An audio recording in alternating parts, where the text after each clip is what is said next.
Welcome to Bootstrap Training, where this week we're looking at how to start a sales conversation. Before you even start the conversation, the thing you've got to have is energy. That's why selling when you're standing up is initially so important because you naturally get that energy. Whatever energy level you have, your prospect, your prospective client, your prospective customer will have 10% less. So if you start here, they'll be down here. If you start up here, they'll be just below you here. So you've got to have lots of energy. You've got to look serious. You've got to look professional.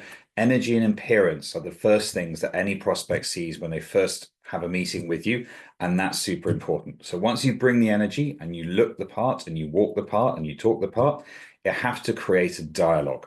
It's really, really important that you have a dialogue and not a monologue. And the temptation the first time you start selling is to have a monologue. So if you think about a blind date, if you go on a blind date and the person you're on a blind date with asks you questions nonstop for 45 minutes, you feel very intruded on. If, on the other hand, the person talks about themselves for 45 minutes, pretty quickly you feel bored and disinterested. It has to be about a dialogue. So you give some information and in return you then ask for some information. Monologues don't work.